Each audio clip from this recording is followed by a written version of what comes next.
여러분, 우리 그리스도인의 삶은 크게 세 단계로 나눌 수가 있습니다. 그 첫 번째 단계는 예수님을 믿기 이전의 삶입니다. 그리고 두 번째 단계는 예수를 믿는 이후의 삶입니다. 특별히 예수 믿기 이전과 이후의 삶은 우리 역사를 구분하는 BC와 AD에 해당될 정도로 믿기 이전의 삶과 그 이후의 삶은 너무나도 다르다라는 걸 우리 모두 다 공감을 할 것입니다. 그런데 여기에서 끝나는 것이 아닙니다. 세 번째 단계가 있습니다. 바로 그 단계는 이 땅에서의 삶을 마치고 난 이후의 삶입니다. 우리가 이 세 번째 중요성을 알면서도 종종 간과할 때가 많습니다. 여러분, 우리는 이 땅에서의 삶을 마감한 이후에 우리에게 어떤 일이 있을지 잘 모릅니다. 왜냐하면 우리 중에 어느 누구도 죽었다가 다시 살아나서 죽음 이후의 삶이 어떠했다라고 말해준 사람이 없기 때문에 그렇습니다. 그래서 성경이 중요한 겁니다. 하나님께서는 성경을 통해서 죽음 이후의 삶, 우리 인생의 마지막 이 세 번째 단계를 너무나도 명확하게 또 구체적으로 말씀해 주고 있기 때문에 그렇습니다. 우리는 그 삶을 최후의 승리의 삶이다 이렇게 부를 수가 있습니다. 그 마지막 단계가 바로 승리요, 영광이라는 결론, 그 결론을 갖고 우리는 지금 현재를 살아가는 사람들이다라는 것입니다. 그러므로 그 결론을 갖고 내가 지금 살아가고 있는 삶을 바라보라. 이것이 성경의 가르침입니다. 여러분, 이것이 왜 중요합니까? 예수님을 믿고 난 후에 하나님께서 우리에게 복을 주시기도 하지만은 그리스도인이기 때문에 당하는 어려움이 있습니다. 그런 삶의 고난이 우리에게 닥쳐오기 때문에 그렇습니다. 그 고난에 직면할 때 우리 그리스도인들이 그 고난을 돌파하는 그 비결이 뭐냐? 그건 다른 것이 아니고 바로 죽음 이후에 우리의 마지막 인생의 단계에 주어질 승리, 거기에서 누릴 영광. 자, 이 결론을 우리는 안다고 그랬습니다. 성경을 통해서 이걸 알고 있습니다. 그 결론을 가지고 내가 이 땅에서 살아가는 동안에 내 삶의 상황을 바라보게 될 때에 우리는 그 어떤 상황과 어려운 시련들도 대처할 수 있고 직면하면서 돌파할 수가 있게 된다라는 것입니다. 오늘 여러분 베드로전서 4장 1절을 한번 보도록 하겠습니다. 그리스도께서 이미 육체의 고난을 받으셨으니 너희도 같은 마음으로 갑옷을 삼으라. 이는 육체의 고난을 받은 자는 죄를 그쳤음이니. 여러분, 여기서 참 놀라운 사실이 나오게 되는데, 그는 뭐냐면 우리가 걸어가야 할 인생의 모든 여정을 미리 걸어가신 분이 있다는 것입니다. 바로 그분이 예수님이십니다. 그 예수 그리스도는 우리가 아직 미래에 경험하지 못했던 그 미래의 승리까지도 이미 경험하신 분이 우리 주님이라는 것입니다. 여러분, 예수님은 우리 인생을 어떻게 걸어가야 할지를 보여주는 모델이라고 할 수가 있습니다. 그리고 예수님은 어떻게 걸어가는 것이 승리의 길이고 어떤 길이 영광의 길이라는 것을 이미 우리에게 예수님 그분의 삶을 통해서 보여주셨습니다. 자, 오늘 말씀해 보면 예수님이 이미 육체의 고난을 받으셨다 이렇게 말씀합니다. 육체의 고난을 받았다. 이게 뭐겠습니까? 십자가입니다. 십자가. 여러분, 예수님이 당하신 이 십자가의 핵심이 뭡니까? 자신의 죄 때문에 마땅히 받아야 할 고난이 아니었다는 겁니다. 도리어 다른 사람의 죄를 대신해서 당하는, 세상적으로 얘기하면 너무나도 억울한 죽음, 바로 이것이 십자가의 핵심이라고 할 수가 있습니다. 그러면서 오늘 말합니다. 너희도 같은 마음으로 갑옷을 삼으라. 이 무슨 말입니까? 너희도 예수의 길을 따라갈 때에 예수님과 같은 그런 고난인 상황을 직면하게 될 거다. 그랬을 때에 마음으로 갑옷을 삼아라. 그 말은 마음을 단단히 먹어라. 그런 말씀이 되는 것이죠.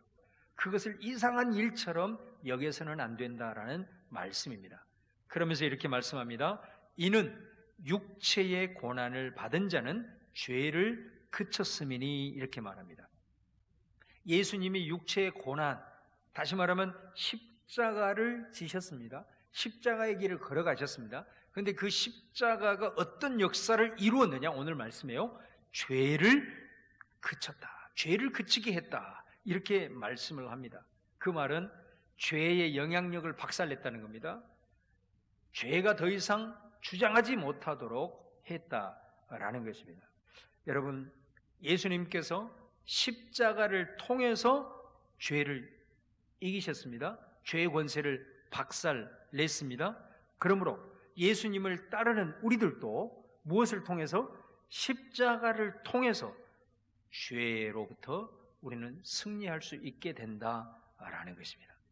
여러분, 아까도 말씀드린 대로 우리도 인생을 살다 보면은 그리스도인으로서 예수님처럼 십자가를 지는 상황이 온다고 그랬습니다. 내가 잘못한 것이 없는데 당하는 어려움이 있을 수 있습니다. 내가 의를 위하여 정말로 손해볼 때가 있습니다. 예수님을 믿는 믿음 때문에 당하는 고통이 있습니다. 선한 양심을 끝까지 붙들고 살다가 말로 할 수 없는 비방과 조롱을 당할 수도 있습니다. 이 모든 것이 다 십자가의 길이라고 할 수가 있습니다. 이 십자가를 우리가 질 때에 놀랍게도 어떤 역사가 나타나냐면 죄를 박살내게 된다는 것입니다. 그런데 반대로 십자가를 외면하면 어떻게 되느냐? 우리는 죄를 이길 수 없습니다. 십자가의 길에서 벗어나게 될 때 죄는 끊임없이 꼬리를 물고 우리를 얽어맨다라는 것을 우리가 기억을 해야 되는 것입니다. 예수가 죄를 이긴 그 십자가, 우리가 예수님과 함께 그 십자가에 못 박힌 자로서 우리들의 삶이 어때야 되느냐? 십자가를 외면하지 말고 끝까지 붙들어야 됩니다. 그럴 때에 우리에게는 죄를 이길 수 있는, 죄가 그쳐지는 승리를 경험할 수 있게 된다라는 말씀입니다. 자, 2절 말씀에서 계속 그 내용이 나오고 있는데요. 4장 2절 말씀을 보시면 그 후로는 다시 사람의 정욕을 따르지 않고 하나님의 뜻을 따라 육체의 남은 때를 살게 하려 함이라. 여기는 하나님의 뜻이 나오죠. 이게 십자가입니다. 자, 그런데 여러분, 우리가 이미 예수님을 믿는 그리스도인임에도 불구하고 우리가 여러분 여전히 세상의 방식, 세상의 가치, 그렇죠? 탐욕이라든가 정욕을 추구한다고 한다면 이건 그리스도인으로서 전혀 어울리지 않는 그림을 그리는 것과 같다라는 것입니다. 오직 우리는 예수님을 믿는 후에는 어떻게 되느냐? 우리에게 남아있는 시간, 우리의 육체에 남은 때는 오직 하나님의 뜻, 십자가의 길을 선택하면서 걸어가는 것이 우리 그리스도인의 합당한 삶이다라고 오늘 말씀을 하고 있는 거예요. 자, 3절에 보시면 너희가 음란과 정욕과 술취함과 방탕과 향락과 무법한 우상 숭배를 하여 이방인의 뜻을 따라 행한 것은 지나간 때로 족하도다. 자, 예수 믿기 전에 어떻게 보면 우리에게 당연하게 여겨질 수 있었던 음란들, 정욕, 탐욕, 또 술취함, 쾌락, 방탕함, 우상 숭배, 이런 것들은 이방인의 뜻, 다시 말하면 이런 세상의 방식은 내가 예수 믿기 이전에 때로 족하다라는 말씀을 하고 있는 것입니다. 여러분, 우리가 지난 시간에 노아 방주에 대한 말씀을 했습니다. 자, 노아의 식구들이 노아 방주에 올라탔습니다. 그리고 문을 닫았습니다. 그 순간 엄청난 비가 쏟아집니다. 온 땅이 물에 잠겼습니다. 그 물은 온 땅을 심판하는 물이었습니다. 그러나 그 물은 또한 한편으로는 노아의 방주를 천국을 상징하는 아라랏산으로 인도해 갔던 것을 보게 됩니다. 자, 그런 측면에서 만일 누군가가 노아 방주에서 뛰어내릴 사람이 있겠습니까? 나는 여전히 세상적인 것이 그리워서 세상적인 것이 하고 싶어서 그 상황에서 세상의 향락과 세상의 세상에서 즐기고 싶었던 술과 쾌락을 위해서 노아 방주의 문을 열고 물로 뛰어든 사람이 있겠느냐? 그럴 사람은 한 사람도 없는 것입니다. 왜냐하면 뛰어드는 순간 그 모든 세상의 향락과 모든 우상숭배와 모든 허탄한 것은 지금 물에 다 잠긴 심판 가운데 있기 때문에 그것이 그립다 하더라도 그것에 노아 방주를 열고 물에 뛰어드는 것은 죽음밖에 되지 않는 것이죠. 여러분, 이처럼 예수를 믿는다는 것은 노아 방주에 올라서서 문을 닫는 겁니다. 우리는 더 이상 문을 열고 물속으로 뛰어들 수가 없는 사람들이다라는 것입니다. 우리가 여기서 말씀한 음란과 정욕과 세상적인 이런 가치와 세상적인 사실 방식은 예수 믿기 이전에 지나간 때로 족한 사람들이 되었다라고 오늘 말씀에서 선언을 하고 있다라는 것입니다. 4장 4절에 계속 보시면 이러므로 너희가 그들과 함께 그런 극한 방탕에 다름질하지 아니하는 것을 그들이 이상히 여겨 비방하나. 여러분, 여기에 우리 그리스도인들의 딜레마가 사실 있는 겁니다. 우리도 여전히 세상 사람들과 세상에서 함께 더불어서 살아가는 존재입니다. 그런데 우리가 예수 그리스도를 믿고 새로운 가치, 새로운 삶의 방식, 그리고 십자가의 길을 선택하며 나갈 때 세상 사람들은 우리를 굉장히 낯선 사람으로 여긴다라는 것입니다. 이상하게 여긴다라는 것입니다. 이상하게 여길 정도가 아니라 비방을 하고 조롱을 하고 우리를 아주 비상식적인 사람으로까지 우리를 몰고 갈 수 있다라는 것입니다. 여러분, 지금 우리가 그런 현실을 겪고 있지 않습니까? 지금 코로나19 사태로 인해서 몇 분의 성도들이 얘기를 들어보면 직장에서 주일날 교회를 가지 말라고 그렇게 압력을 행사한다는 얘기를 듣습니다. 있을 수 없는 일들이 지금 벌어지고 있는 것입니다. 그 말의 원인이 뭐겠어요? 교회가 마치 모든 코로나의 감염의 온상이 되는 것처럼 일부 교회와 일부 그리스도인들의 모습을 마치 모든 그리스도인과 모든 교회가 그런 것처럼 잘못된 일반화를 시켜서 그런 식으로 계속해서 조롱하고 압박을 가하고, 특별히 교회의 권위가 무너진 시대 속에서는 그것이 더 심하게 다가오는 그런 현실을 우리가 지금 살아가고 있다라는 것입니다. 그런 상황에서 과연 우리는 어떻게 해야 될 것인가? 5절 말씀을 보겠습니다. 그들이 산자와 죽은 자를 심판하기로 예비하신 이에게 사실대로 고하리라. 여러분, 여기에서 그들은 누굽니까? 바로 그리스도인들을 이상하게 여겨서 그리스도인들을 비방하고 핍박하는 자들을 말하죠. 자, 그들은 마지막 날, 자, 우리가 얘기했던 우리 인생의 마지막 단계, 마지막 날에 바로 심판주가 되시는 예수 그리스도의 심판대 앞에 서서 자신들의 행위에 대해서 낱낱이 고해야 된다는 겁니다. 여기서 자신들의 행위에 대해서 고한다는 게 뭡니까? 그들이 이 땅을 살아가면서 그리스도인들을 비방하고 그리스도인들을 핍박하고 그리스도인들을 이상히 여긴 일에 대해서 심판주 되시는 주님 앞에 마지막 날 반드시 모든 것을 다 고하게 될 것이다. 바로 이것이 인생의 마지막 단계에서 벌어지는 일이라는 거예요. 이걸 우리는 말씀을 통해서 그 결론을 알고 있다라는 것입니다. 여러분, 사실은 믿지 않는 사람도 마찬가지지만 우리 믿는 사람도 마찬가지입니다. 우리가 이 땅에서의 삶을 마감하고 주님 앞에 서게 될 때에 우리는 이 땅에서의 삶에 대해서 주님이 반드시 물어보는 질문이 있을 겁니다. 그 질문에 대해서 대답을 가지고 가야 합니다. 이 땅에서 나는 어떤 삶을 살았는지 주님이 물어보는 질문에 대답할 내용을 이 땅에서 준비하고 가야 되는 것이죠. 여러분, 우리가 나중에 살펴보겠지만 베드로전서 4장 17절에 보면 그런 대목이 나오거든요. 하나님의 믿는 백성들도 이 땅에서의 삶에 대해서 하나님 앞에서 이처럼 책임을 져야 된다라고 한다면 하나님을 알지 못하는 믿지 않는 자들이 그리스도인들을 비방하고 그리스도인들을 핍박하는 그들이 하나님으로부터 어떤 핍박을 받을지 어떻게 우리가 가늠할 수 있겠느냐라고 말씀하고 있는 것을 보게 됩니다. 우리는 그것을 알기 때문에, 그 결론을 알고 있기 때문에 우리가 좀 이 땅에 살아가면서 그리스도인으로서 십자가의 길을 선택하고 그 십자가를 외면하지 아니하고 포기하지 아니하고 붙들며 나아갈 때에 우리가 그에게서 당하는 고난, 억울함들을 참을 수가 있는 겁니다.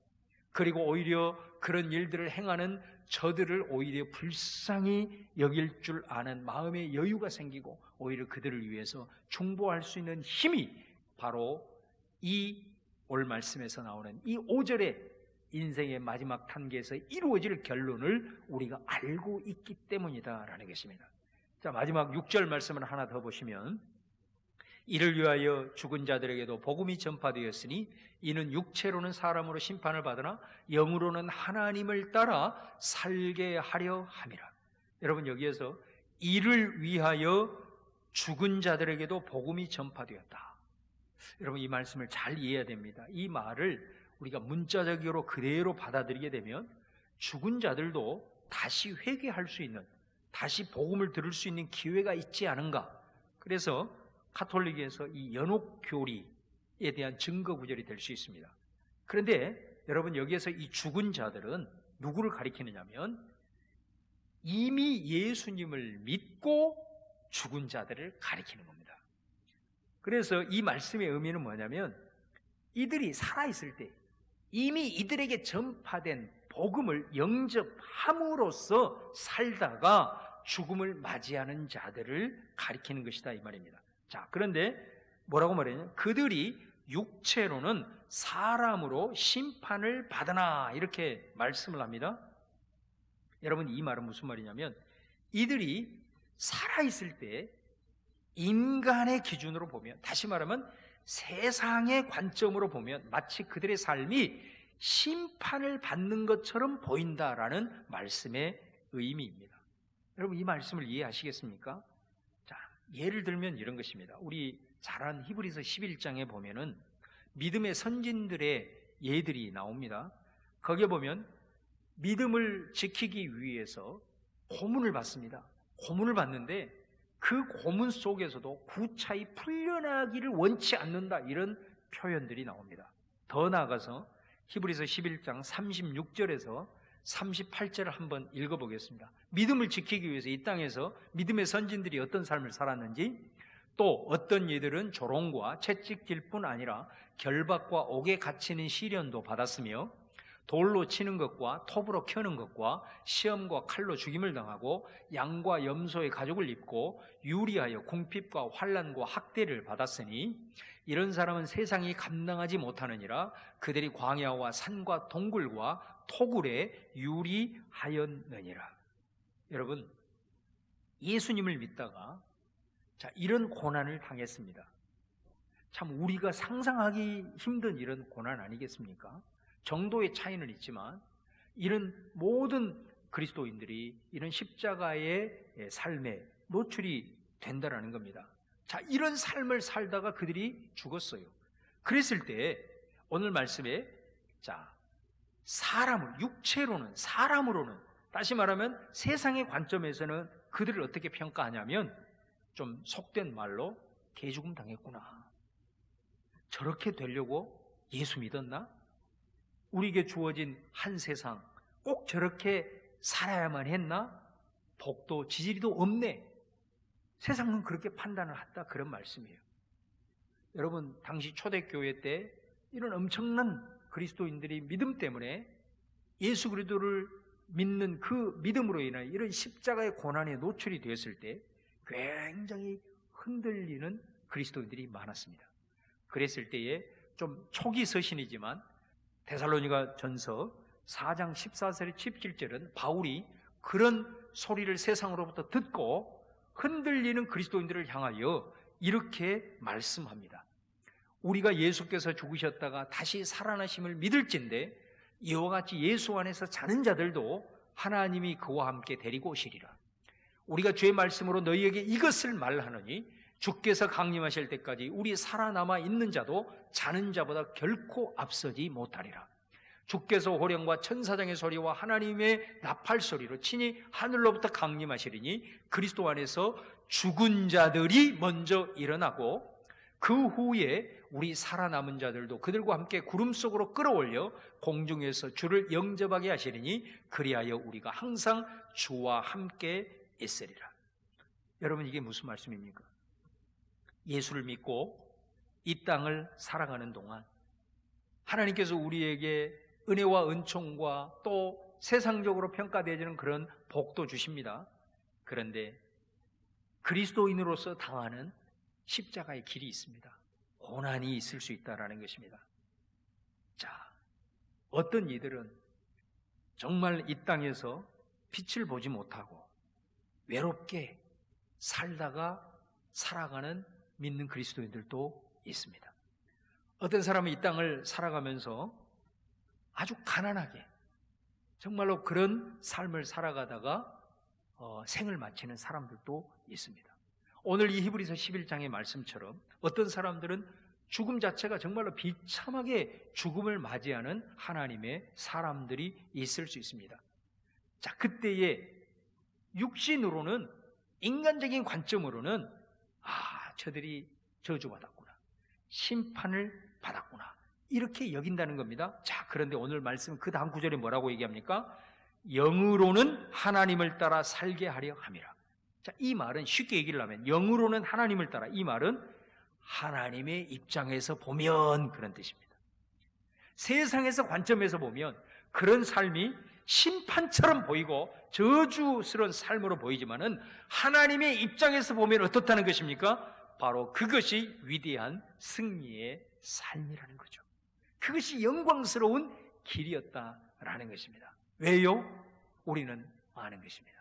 우리 인생의 마지막 단계는 이 땅의 삶이 아니고 바로 우리가 이 땅에서의 삶을 마감하고 그 이후에 펼쳐질 삶이 우리들의 인생의 결론이라는 것을 알기 때문에 오늘 베드로 사도는 이 말씀을 우리에게 증언하고 있는 것입니다. 사랑하는 여러분, 오늘 말씀을 맺겠습니다. 우리가 죽는다고 끝이 아닙니다. 죽음 후에 우리의 인생의 마지막 단계가 있다는 사실을 꼭 기억할 수 있기를 바랍니다. 그때가 마지막입니다. 그것이 우리의 결론입니다. 그리스도인은 바로 그때를 바라보고 예수 믿은 이후의 삶의 여정을 걸어가야 하는 것입니다. 그때 주님이 내게 물으실 때에 내가 대답할 내용을 이 땅을 살아가면서 준비를 해야 되고, 그것이 육체의 남은 때를 위한 삶이 되는 것이고요. 또 예수님 때문에 우리가 당해야 되는 그런 고초들, 고난들, 시련들 속에서도 우리가 꿋꿋이 버텨내고 꿋꿋이 이겨나가고 그 모든 어려움을 극복하는 힘이 어디에 있느냐? 바로 이 마지막 결론을 알고 그 영광의 소망을 우리 가운데 품을 때만이 이 모든 어려움들을 극복할 수 있고, 그때의 결론을 가지고 오늘 지금 내가 처한 십자가의 길을 해석을 하며 나갈 때 우리는 여유를 가지고 그 모든 상황을 넉넉히 이겨낼 수 있다라는 것입니다. 그 다음에 또 한 가지는 예수가 이미 우리 앞서 그 길을 걸어가셨고, 그리고 그 길을 걸어가심으로 그 승리를 우리에게 이미 보여주셨고, 그것을 성경을 통해서 하나님께서 우리에게 말씀해 주셨기에 오늘 베드로 사도는 우리에게 증언하는 것입니다. 그리스도인으로서의 이 땅의 삶이 어찌 보면 세상에서의 관점에서 보면 실패한 것 같고 무기력한 것 같고 고난인 것 같지만은, 심판을 받는 길인 것 같지만 결코 그것이 아니다라는 것입니다. 하나님의 관점에서 봐야 한다는 것입니다. 그것이 믿음이라는 것입니다.